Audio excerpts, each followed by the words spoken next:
Good evening and welcome everyone. I am so proud to return as tonight's webinar host for an organization that's very dear to my heart, TPAN. And many of you know what TPAN's all about, but I'm going to tell you. It's an HIV and community health organization based in Chicago. They're known for providing programs and services to people in Chicago living with and affected by HIV, including HIV testing, support groups, and a drop-in center for LGBTQ youth and young adults. One unique program stands out from all the rest, and another one dear to my heart, and it's Paws N Effect. Now, Paws N Effect is a TPAN program that assists HIV-positive individuals with adopting a dog from a local rescue, Felines and K9s. It is the only known program of its kind that is looking at the impact of having a dog on people living with HIV. TPAN's hope is that clients that are struggling with emotional health and overall quality of life will benefit greatly from the unique relationship that a dog and its unconditional love can provide. TPAN also hopes that the organization can serve as a model for programs at other organizations serving the HIV/AIDS community. I'd like to introduce you to Julie Supple, who is the co-creator of Paws N Effect, along with Dr. Rob Garofalo. He's going to tell us how to pronounce his name. And in addition to her role at TPAN, Julie has worked as a practicing mental health therapist for more than 25 years.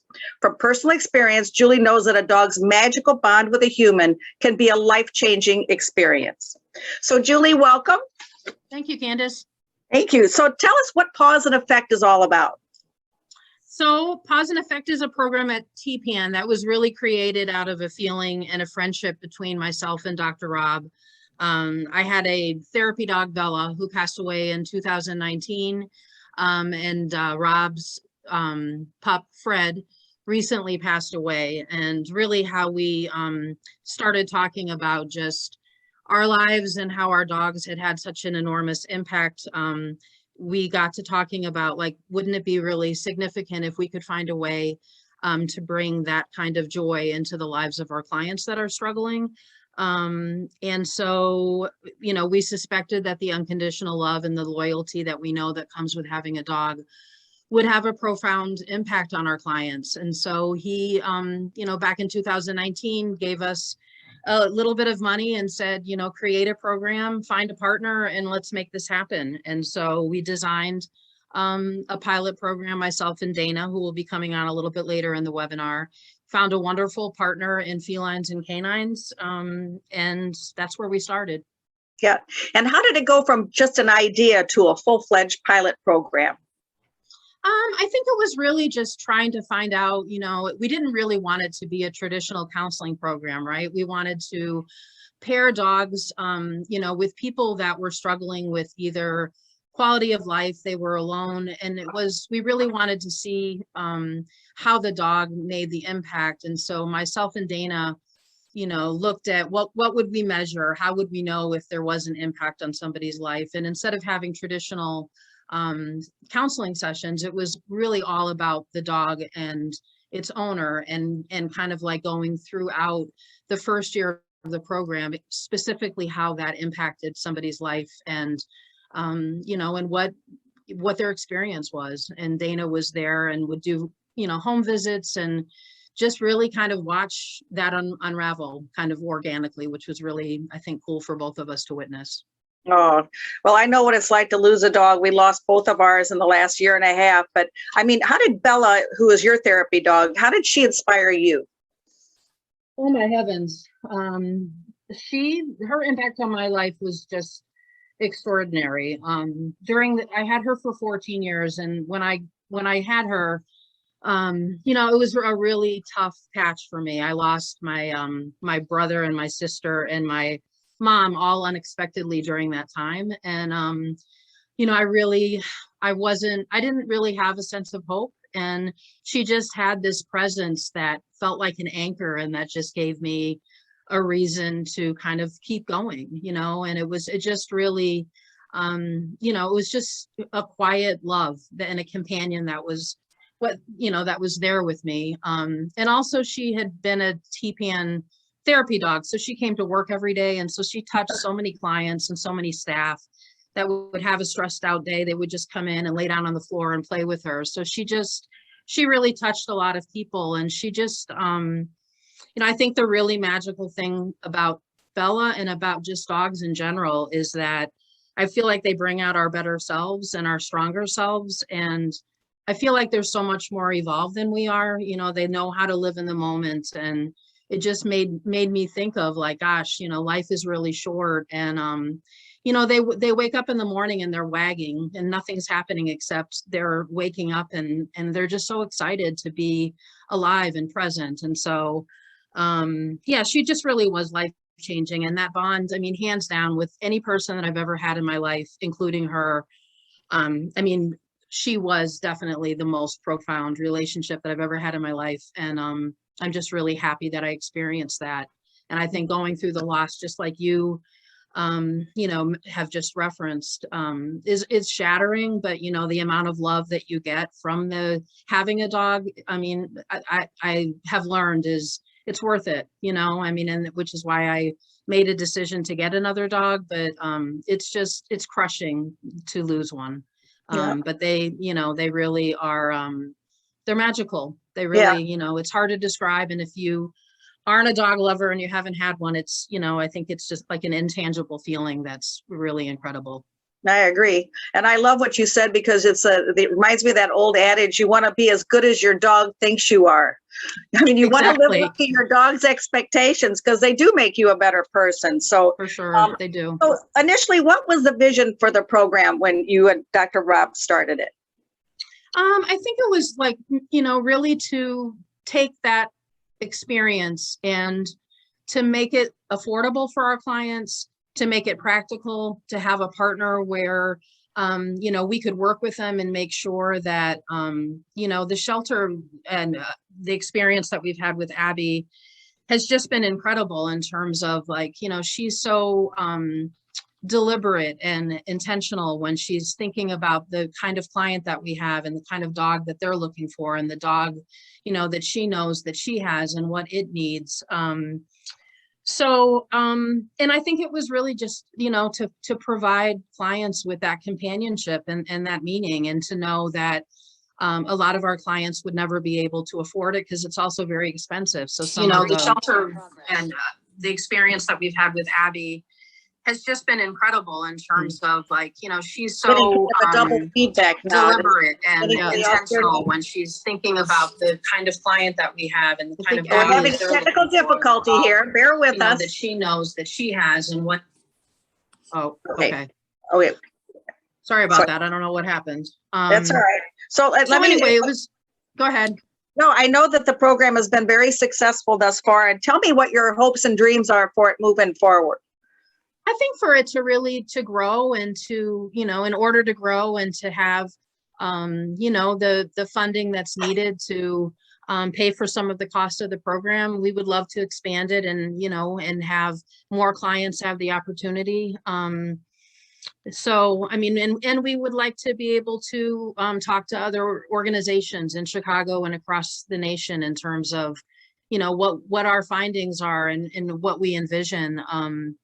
So we would just really like it to expand. We do, we'll pay for things like obedience classes. We pay for the cost of the adoption. We pay for the cost of the crate. And it is really expensive to own a dog. And so I think it just makes it a little bit more affordable. And also it just walks clients through a process where they may not know the responsibilities of being a pet owner, or they may not know what it looks like. And, so Dana and myself really thought through, how do we inform and educate clients about what that process looks like? And then just really kind of making it fun. And that's where Abby from Felines and K9 steps in and really does her thing, which she'll reference a little bit later when she comes on. Well, speaking of Abby, I would love to introduce her now. Thank you so much, Julie. So Abby is the executive director of the Felines and K9 Adoption Center in Chicago.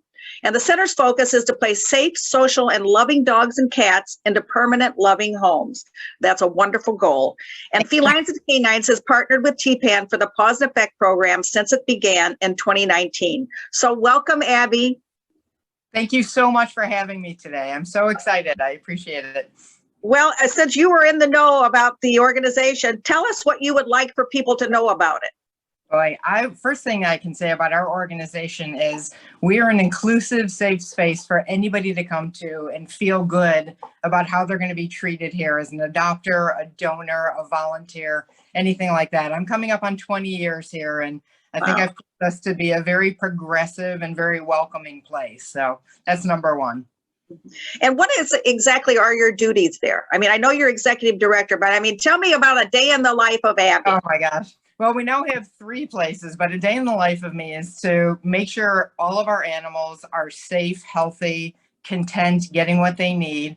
Our adopters and donors are getting a space that welcomes them to come in and support us. And then I'm the matchmaker here. So I go through all the applications and I sit down and I try to figure out which animal will be most successful in which home. So that's my role as well. And that was going to be my next question. I know you're a master matchmaker. I mean, everyone knows it. So tell me what goes into that process. I mean, what do you look for when you're pairing up dogs or cats with potential owners? Sure. Well, I look for lifestyle. You know, if somebody's not home much, I don't want to give them somebody who needs somebody around a lot or who's hyper. If somebody is a little bit older, and, you know, I'll look for somebody who's a little more mellow for them, and, you know, set realistic expectations, because what's most important is that these matches are made forever.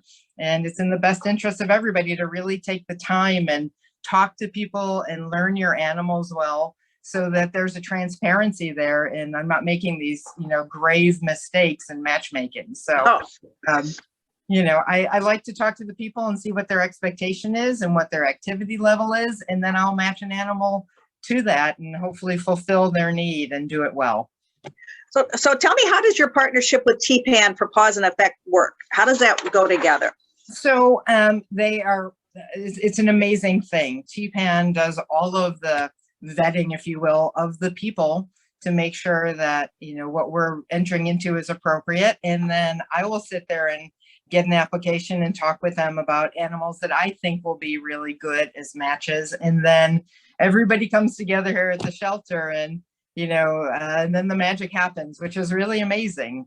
You know, these dogs play a purpose and a role, and it's beautiful to see transformations in the animals as well. I mean, we've had shy animals that I've put in this program who have blossomed to become these really super, you know, strong and happy and confident animals. So it's just been a blessing for our organization as well. It's amazing. Oh, I love it. So I know you've had many successes. Do you have a recent triumph you'd like to share?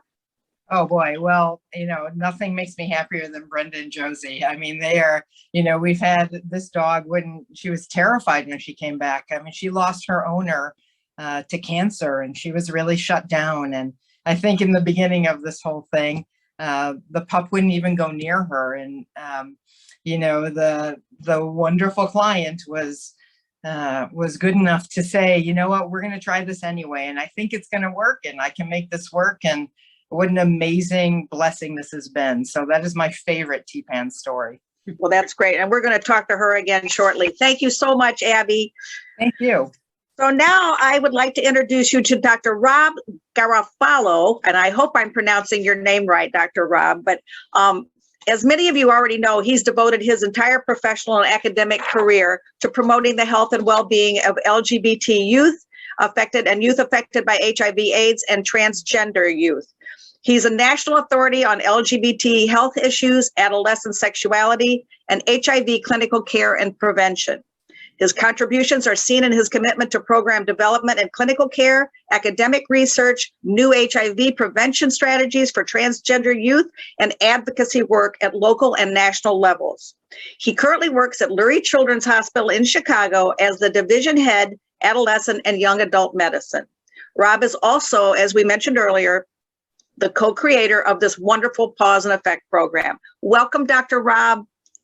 Thank you. It's so good to see you again. Nice to see you again, too. So tell me, what made you decide to help create this unique program? I mean, Julie, I think, you know, told the story. I mean, you know, she and I had a friendship that wasn't centered on our dogs, but our dogs played such a huge part in our lives. And I'm going to apologize up front because I'm still struggling with the death of mine. Sorry, So sorry. Forward to this webinar. I knew it would be hard for me. But anyway, I have a background in designing intervention programs for people that live with HIV, and I myself am living with HIV. And in many ways, my story's been told before, but I really struggled after my diagnosis. And, I had all the luxuries that one could expect. I had good health care, and I had a partner, and I had a job, and I had resources, and I had a home, and I had support. And my HIV diagnosis still almost brought me to my knees. And I'm not proud to say that I had some really dark moments there. And in one of them, it was kind of like throwing a Hail Mary pass. And it's always dangerous when the gay man uses a sports reference, but it's a Hail Mary pass. And I decided that maybe I should adopt a dog and maybe it would help. And I adopted Fred, who just systematically changed my life. I mean, he brought peace and joy to a life that I thought might not ever have those things again. And so it was really kind of a natural. I mean, Julie and I this is something we almost had to do. It's not an intervention that's going to work for everyone or that's right for everyone, but it's so simplistic in its model, and it's and it will work in for many people because of that simplicity. It doesn't have to take, educational sessions, and you don't have to skills build. All you have to do is open up your heart to the love that these amazing creatures want to give you. And at the core of this program is really kindness and love. And the other thing that I think I really loved about this program was so many things around HIV are about like surviving, right? And how are we going to get to the next day or the next month? And when I think of this program, it's about thriving. It's this turns, the tables on HIV. This isn't about like, how are you just going to get through it? I can't wait to hear Brenda's story, because my heart goes out to her, because I just know like what she's going to say, but I can't wait to hear it from her lips. But these lives are permanently touched for the better in a way that, those of us living with HIV, many of us never thought like that might be possible. And so I think this is just a really unique program. I think Julie, she doesn't give herself enough credit. I think Julie really designed a very smart, straightforward, but doable and achievable program that for the clients that TPAN serves, because many of them don't have the luxuries that I was really fortunate in my life to have. And if I struggled so much, I thought like the clients at TPAN, and I've been a board member of TPAN for many years, and I've been involved in the organization, and I can't think of a better organization that like really cares. They've developed a skill set to care for individuals that might otherwise fall through the cracks. And this program really targets some of those people that, traditional ways of pulling them out of the, pulling them up might not work, but something as simple as like giving The love of a dog. yeah, giving them the love of a dog, that all they have to do is be receptive to it. Yeah, it's very well said. And I know it's hard for you to speak about your dear departed little pup, but you've done so much good for not your community and for so many others. And would you mind telling us a little bit about the recent donation you made to TPAN on behalf of Fred Says, and also tell us a little bit about what Fred Says actually is? Yeah, so Fred Says is that when Fred changed my life for the better, I felt like I wanted to share that with the world. And so I started a nonprofit charity with my dog as muse. And we did, we raised the money to give back to the community that cared for adolescents living with HIV. And so over the years, thanks to TPAN and numerous AIDS rides, we raised about $300,000 over the course of, I guess, 6 years. But on the day of Fred's death, kind of an angel donor made a very large gift to Fred Says with a note that said, "You and Fred have just begun to change the world."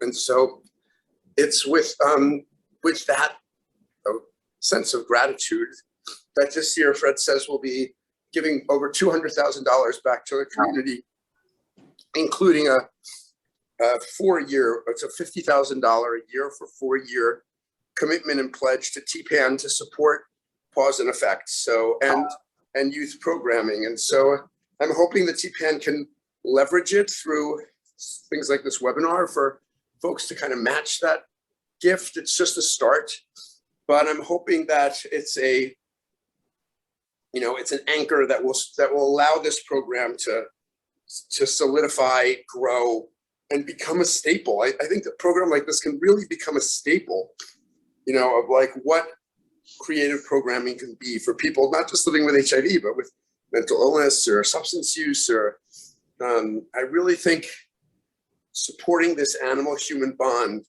is something that I really want to focus on for the rest of my career and life. Well, I'm just going to say I'm so happy I wore waterproof eye makeup, Rob, because this is I think you've got everybody in tears now, but it's you're so eloquent with your comments. And let me just ask you, I mean, I know this is going to be a hugely successful program, but in your wildest imagination, where would you like to see this go?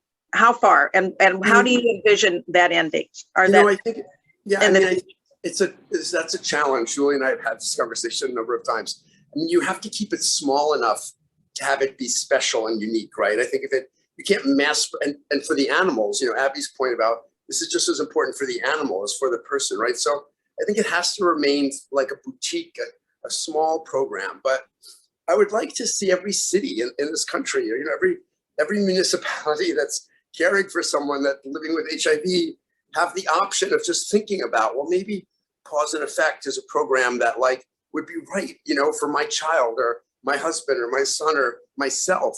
I mean, I gave that gift to myself, and it was the best thing I could have ever done in my life. And so I would like to see it expand so that it's broader than just TPAN over the years, but we got some work to do. You know, one of the things about a pilot is you got to work out the kinks, and there haven't been many kinks, but I think, you know, what I love about both Julie and Abby is they're so focused on the dynamic. It's not just about the client or the dog, it's about the entire dynamic. And that's, I think, critically important. Yeah. You know, besides, obviously, we're here to raise funds for this program, but what other ways can people help and support Paws N Effect? Well, I'll let Julie answer. I mean, Julie, do you want to answer that one, or do you want me to? Yeah, either one of you can answer. Julie, if you want to answer. I would love to see veterinary groups from across the city. You know, like every veterinary group across the city should support at least one animal through this program. You know, and that way, you know, we wouldn't need as many donations. But if every veterinary office in the city of Chicago sponsored at least one animal per year, you know, for their shots and for, you know, all the various things which add up. I mean, you know, again, I was so privileged to be able to give Fred a life that like most children don't have. I mean, I spoiled him mercilessly, but you know, it's expensive. And so, you know, I think I'd love to see vet offices step up and support this program. Mm-hmm. Julie, do you have anything to add to that about what people can offer besides obviously money? I mean, what other things might you be able to use? I mean, any kind of, you know, donations. I mean, my vet is Animal Arc, and they made you know, they came on as a sponsor. You can write a check to TPAN, and it can go toward, I mean, there's just a lot of expenses, whether it's the preventative medicine or the cost of the crate or the cost of obedience classes.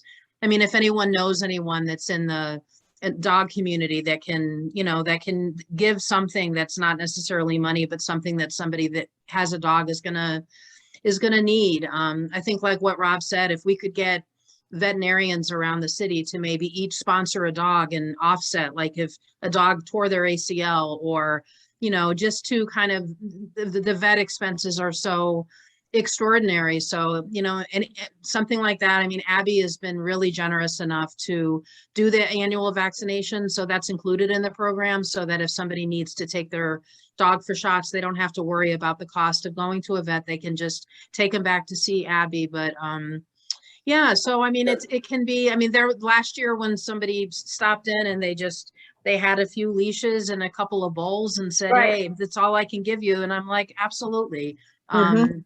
So, but, would say- and the funding also, I mean, it is, you know, if, in order to reach more dogs and in order for us to provide the financial support, the emotional support and the staff resources, you know, that's why Rob's gift has been really, really generous, is that it allows us to have that be a goal and for us to be able to offset the cost and to make sure, like Rob said, that this is done right. I mean, you know, Abby is pretty meticulous about how these, you know, how we pair the dog, and we are too. We want to make sure that the client isn't overwhelmed and that they have the support that they need. And we also want to make sure that the dog is okay and that it's a good fit. And so far we've been lucky enough that it is. I think Yeah. two good things. I mean, one, I think pet insurance, which we don't often talk about. You know, at the end of Fred's life, I spent an ungodly amount of money, you know, trying to keep him well, and I would do it again. But if I hadn't had pet insurance, I would have had to mortgage my house in order to do that. And so I think factoring in pet insurance and the importance of that insurance early on in a pet's life is something that I think we should be talking about more. And then the last thing in terms of what people could do is tell their stories like this, you know, like people that live with HIV still, there's so much stigma still. And I can remember when I started the charity, or when I started to talk about my relationship with Fred, you know, people were sometimes shocked. You know, doctors aren't open about talking about their HIV status. You know, doctors aren't the best at being vulnerable. And we have to tell our stories, because that's how a community will evolve around the importance of this program and the work that's being done there. Right. And, you know, I think something as simple as donations, like pet food donations. I mean, you know, there's pet food stores. I mean, they can make themselves feel good and make a donation for these animals that are going to these wonderful homes. And, you know, I just want to take a minute, because I want to let everybody know that you can donate, and you can text Paws Effect to 44321 if you'd like to donate. That's, again, text Paws Effect to 44321. Okay, thank you so much, Julie and Dr. Rob, for sharing that information. That's very important. So now I would like to introduce Dana Flores, and she's the lead staff person for Paws N Effect, and she was instrumental in helping to design the program. She's been a TPAN for 13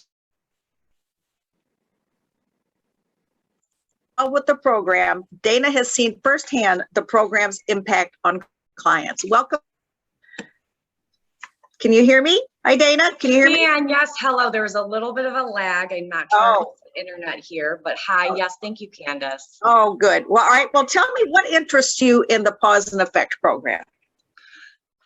So I think Rob really spoke to sort of what is at the heart of this program. Paws N Effect is really a very unique and innovative approach to providing support and offering a means towards healing for our clients. I think as a mental health therapist, I can speak upon the importance of what treatment looks like for mental health illness, right? And I've seen absolutely the profound effects and the impact that engaging in therapy can have for our clients, particularly when we're talking about these tangible things like minimizing symptoms of depression or anxiety, right? Therapy is one absolutely crucial tool that people can engage, but for a variety of reasons, I think it is just simply not enough sometimes. And I think the pandemic and the past year really highlighted the importance of like community, connection against this backdrop of isolation and loneliness. And it really forced clinicians in a lot of ways to rethink about how we can support our clients. So really, I like to think about Paws N Effect as a program and a tool that aims to heal our spirit. Because really at the end of the day, it is that relationship and the companionship and the bond that is created with our dogs that offers us grounding and gratitude and support. And for so many of us, particularly over the past year, that relationship has really been a lifeline. That's for sure. Can you describe for us what some of the components of the program are? Absolutely. Yeah. And I think Dr. Rob and Julie and Abby all sort of touched upon what the components of this program look like. So generally speaking, when a client at TPAN expresses interest in the program, I like to meet with them for a couple of informational sessions to get a better understanding and an idea of what they are looking for and why they are interested in enrolling in the program. So we talk about enrollment and eligibility criteria, and then we work together to sort of complete an application, which really just gets a good understanding again of what the client's needs are, what they are looking for in a companion. And I think too, what some of the restrictions and considerations are in terms of welcoming a dog into their home. I then send that application off to Abby, and she absolutely works her magic. And she has this beautiful ability to look at what our clients' needs are and then match a pup with our clients. So once that happens, we set up like a meet and greet, an opportunity for the client to go into Felines and K9s and meet the dog. And if all goes well, the adoption happens. And as Julie had sort of mentioned as well, we put together sort of like a little starter kit, a welcoming package, which generally includes like a crate, leash, bowl, bag of food, toys, treats. The first round of vaccinations are taken care of for the dog. And then the training component, I think, is also huge, right? I think we want to extend this opportunity for our clients to be able to engage and enroll in training. And this is for the human and the dog as well. And I think that just strengthens the bond. And so because we are also very much interested in looking at outcomes, program outcomes, and really what that means is, how is this relationship, how is this companion improving our quality of life? So there's a series of screening tools and questionnaires that I utilize at the beginning prior to adoption, and then in 6 months, and then again in a year. And what are some of the qualities that you look for in a potential recipient? Really, it is open to everyone that is currently a client at TPAN and that is living with HIV.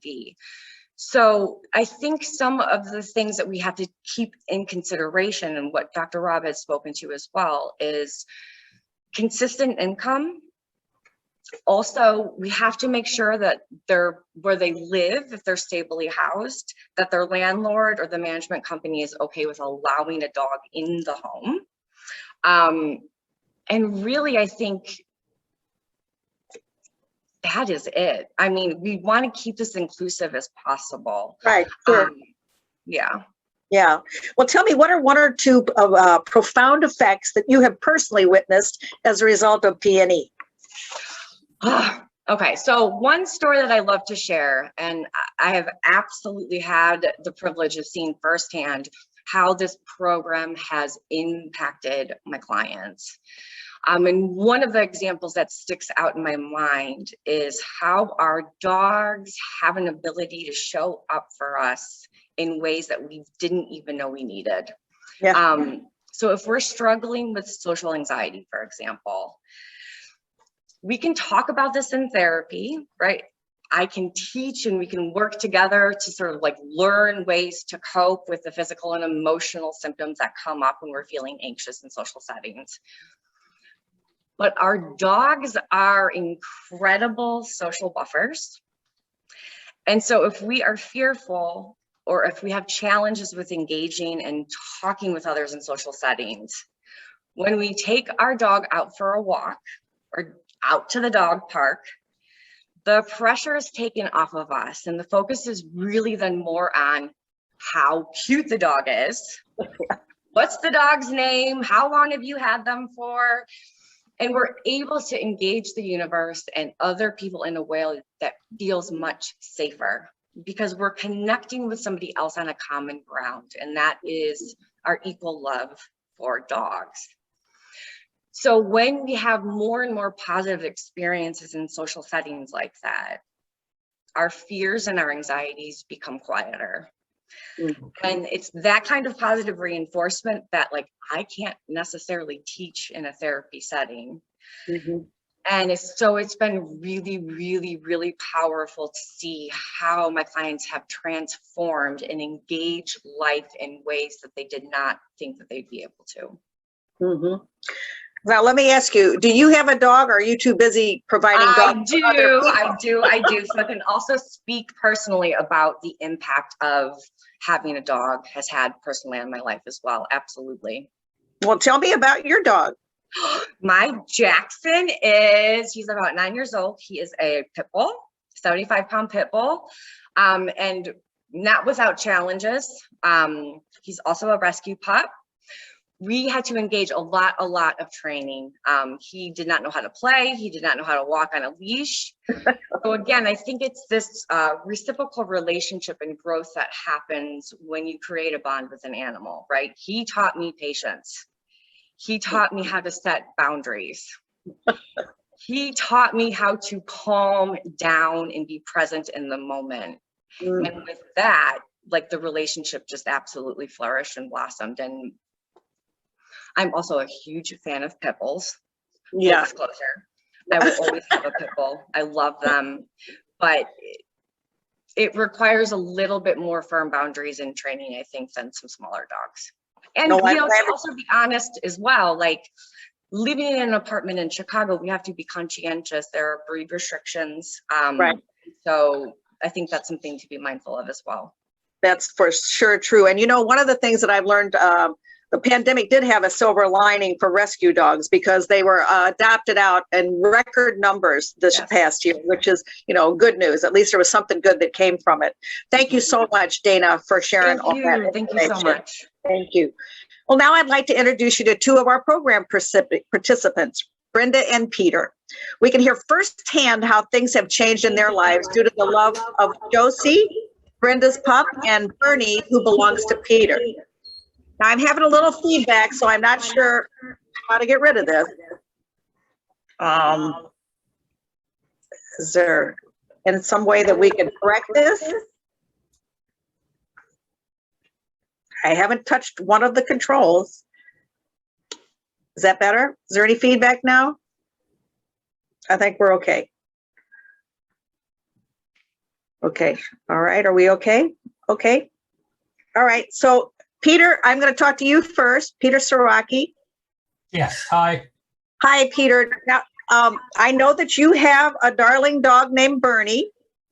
So can you share a little bit about how your life has changed since you've received this darling dog?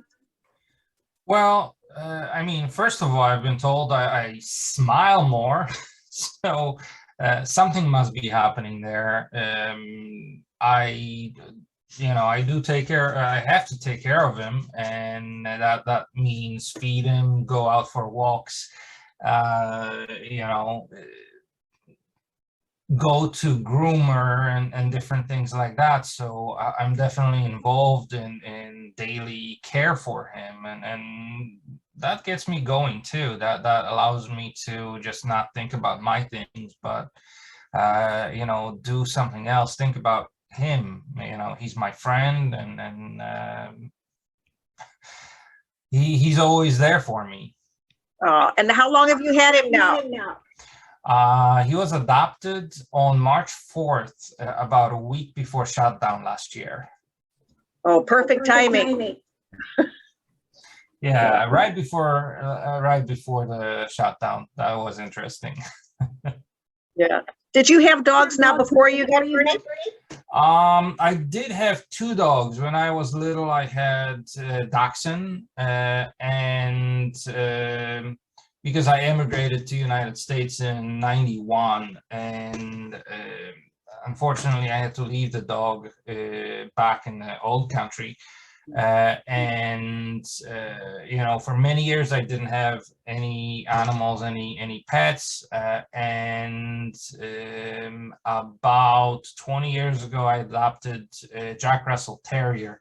That was a little Energizer bunny for sure, but he passed away about 10 years ago. Oh, I'm sorry to hear that. Is Bernie close where you could show us all how cute he is? Yes, he hangs around me all the time. There he is. He's Look actually at- part Doberman Pinscher. He's a shorty. He actually looks like an oversized dachshund. He's a short dog with a long body, basically. But he's definitely a warrior, Doberman Pinscher. Oh, what a sweetie. Well, tell me, if you had to choose one thing that this dog has done for you that's so important, what would it be? Made me feel close. Made me feel like I'm needed, I guess. I mean, he needs me all the time, be it to walk or food, but it's a good feeling.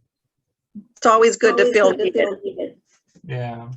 Oh, well, thank you, Peter. Thanks for sharing your story with us. Mm-hmm. And now I'd like to talk to Brenda. Is Brenda on the line? Because I don't see her. Is she somewhere in? I don't see Brenda. Brenda, are you here? Oh, Brenda, can you unmute yourself? I can see her name on the screen, but we're not hearing Brenda. I would love to talk to her about her Josie. I've heard an awful lot of fun things about this relationship. So Brenda, can you hear me? Oh, shoot. There might Well, be a little glitch, Candace. One of my staff is trying to connect with good. her, but Okay. hopefully she'll come in. But I think there's a little bit of a. She's having. Here she comes, I think. Oh, good. Because we saw her little pup earlier, and it would be hi, there she is. Hi, Brenda. Hi. I was going to miss you. I'm so glad that you got No, I have a problem with the bad connection. I understand that. That's happened to me before too. I'm sure it's happened to all of us, so not to worry. Anyway, I know that you showed your darling pup earlier when we did a little run through, and your dog's name is Josie. So can you tell me a little bit about your dog and the relationship that you have with her? Well, I love having Josie because when all my children left home and going off to school and their jobs and everything, that left me alone at home. So I was thinking, I was going to all these groups and stuff, and I kept telling everybody, I'm gonna give me a dog. I'm tired of being in the house by myself and nobody to talk to or anything like that, you know. And I was thinking like, ooh, my children would say, Mom, you getting a dog? I said, yes, I am. Why you didn't let us get no dog? You know, I said, because y'all wouldn't go take care of no way. So y'all gone. Now I need a dog. Josie is a wonderful dog. When Abby asked me to Josie, she was telling me about Josie with the situation she was going through, and I saw other couple of dogs, and she was the only one I spot my eye on her. She was the right size. I don't like big dogs, and she's very alert. You're alert now. And she's just warm to me, you know. So when I have my moments and stuff, and when she see me whipping, she'll come towards me and lay across my lap, you know. But Josie she's a good dog, and she alert to things, and she love her belly rub. Oh, she love her belly rub. Can you hold her up so we can? Could you hold her up? So here she go. Oh, look at that! I think I saw her in one of the little video. It looked like her when someone was holding her, and I said, "They look like Josie," you know. I'm like, okay. She's a good dog, and I think she's what, 9? She'll be 9. She's a Christmas baby. Oh, she's darling. Brenda, Yes. she's darling. Now you said that you have her, she flies with you too. You've taken her on the plane and she's good on the Oh plane? yes, we be traveling, honey. We've been to Minnesota, we've been to Vegas, and back to Arizona. We've been to Arizona 4 or 5 times, so that's where we at now. So we homesick. We ready to go home in the cold. That's one lucky dog to be a frequent flyer like she is, boy. She's lucky to have a mom like you. Yeah, and she's a good, healthy dog. She loves to eat chicken and broccoli, and I love the chicken and broccoli. And she don't want nobody coming in her territory, in her home, because when somebody do, she will bark until you leave. And I don't like all that bark. I said, I can't have no company, Josie. Come on now, please. So I have to put in the other room, you know, but she still barks. But when nobody ain't there but me and her, she's as quiet as a baby. Ain't she, Josie? She protects her mom. Yeah, she's so alert to everything too. She's just adorable. Well, Brenda, listen, what advice would you give to other people who might be looking for a pet, or, you know, maybe they need an emotional support dog like I do, or we all do? What advice would you give? I tells them that go to TPAN, and that's how I got my dog. And I you know, that's where I give my advice to. I tell them to go to TPAN. They have some wonderful dogs, and Abby and Judy, especially Judy. I love her because she bought Josie everything. And one thing I was mad about when I first got Josie, when the pandemic started, I had plans for her. Oh, we was gonna go this place and that place. Come to find out, we had to stay at home all year round. So. But we did go out to the park and walk every day. Now, she don't like the snow and the wet. So I don't either. I'm so glad she's so potty trained, you know. So she got her own little grass and pads, and she eats well when she wants to. When she wants the fresh food, she can get down. But when I change over to a little dog food every now and then, she just covered it up. I don't want that. She covered up with her little pants, say, I don't want this, or she'll tip it over and say, I don't want that. Oh, bless her heart. So Brenda, when she is a sweetheart, I can see that. Let me just ask you a question. So when she came to you, she'd already had some obedience training, right? Yeah, home training so far, yeah. You know, I ain't had no problem. And she played with her toys, and she just don't like nobody around us. That's the only thing. Even Abby came to the house a couple of times. She was roaring at her. I say, Abby, the one gave you to me. She's your friend.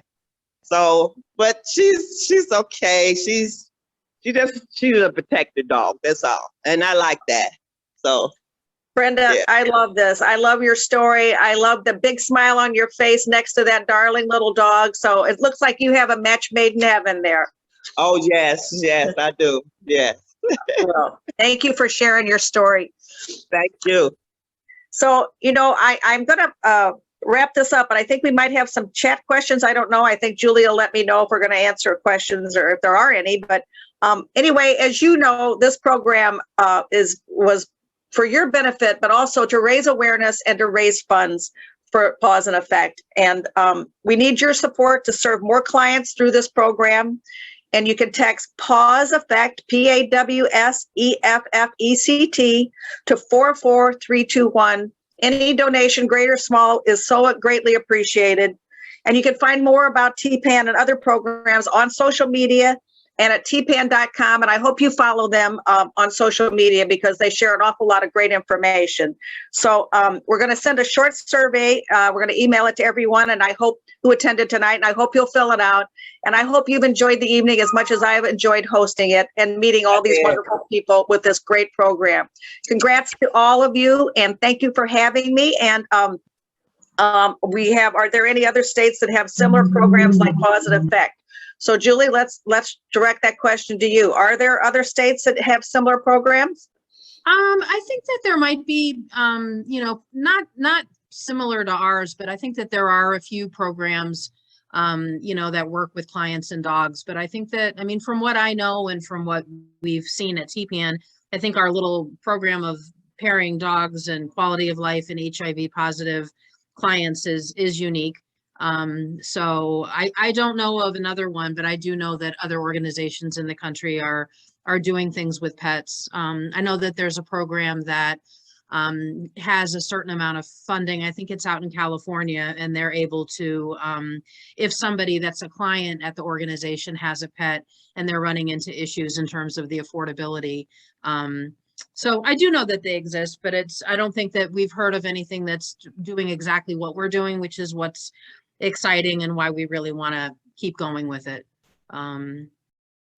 So Candace, I don't know if you're still here, but I also just really want to thank you.